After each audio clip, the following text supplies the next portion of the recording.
My name is Mac W. Payne, writer, speaker, and entrepreneur. Welcome to the fifth and final segment of a discovery series entitled The 5 Biblical Principles of Success. First, let's review the first 4 principles we examined in previous segments. The first was set for yourself a goal of excellence. The second is put first things first by determining how you are going to achieve that goal. The third was be enthusiastic about your goal. The fourth was and then some. Always go that extra mile when working toward your goal.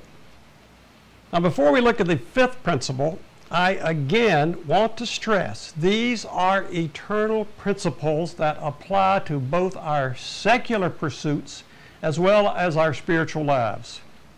Now, if you've seen the previous segments, I'm sure you are well aware of the definition of success, but it is well worth repeating.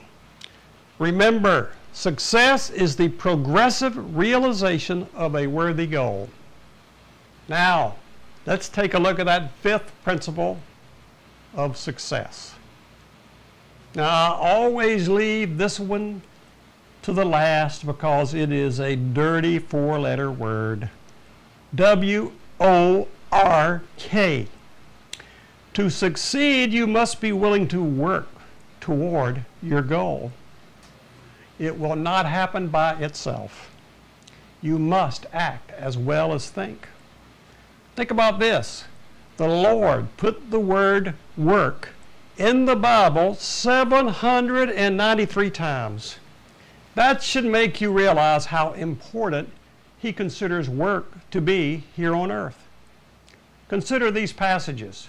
In Colossians 3:23, it says, "Whatever you do, work at it with all your heart, as working for the Lord, not for human masters." Proverbs 12:11, "Those who work their land will have abundant food, but those who chase fantasies have no sense." Proverbs 14:23, "All hard work brings a profit, but mere talk leads only to poverty." 2 Thessalonians 3:10, "The one who is unwilling to work shall not eat." God wants us to work. The world was created so that we must work to live. You must align your actions with your intentions. I wish there was some way to sugarcoat this step, but there is no easy or soft way. You must get at it and work as hard as you possibly can to make your goals a reality. You can sit around all day and come up with the best ideas, but nothing will happen until you get up and go to work. And to ensure success, you must work toward your goal with all your strength and energy. That is why it is so important to love what you do. Find something you're passionate about. Then you are not working. You are doing something you love, and loving it will give you the energy to do it. Now, let's review all 5 of these principles one more time. And please take note. I want you to remember them and put them to work.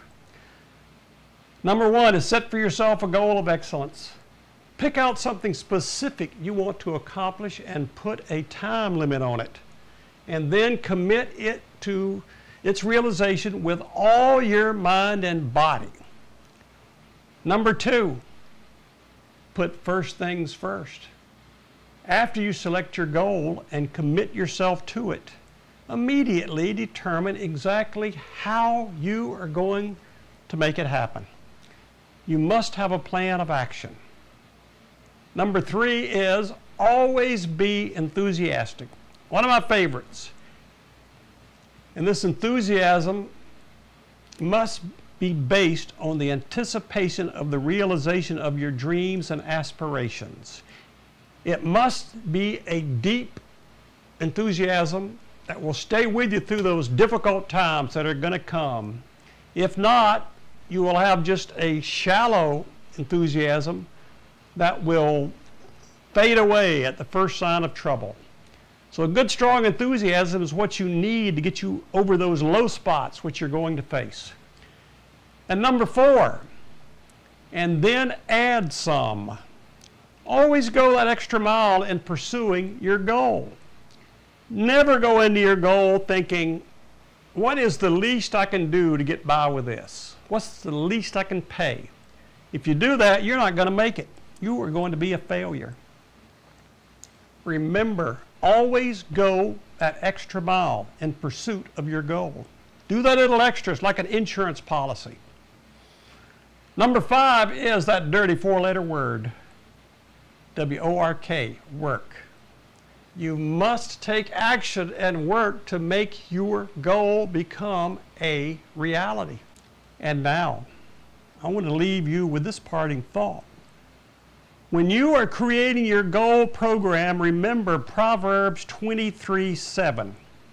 As a man thinketh, so is he. You are in charge of the thoughts that come into your mind. If you let negative thoughts like, I just can't do that, come in, more than likely, you're not going to succeed. If you only allow positive thoughts into your mind, you will be much more likely to realize your aspirations. And remember, you are in charge. You are the one who decides what comes in up here. Now remember this, God wants you to succeed, and it is up to you to follow His guidance and use the tools that He gives to you. Now, I have enjoyed presenting this series to you about the 5 biblical principles of success. And I close in saying, I sincerely hope that you use them to make your lives all they can be. Until next time, this is Mac Payne from Sebring, Florida.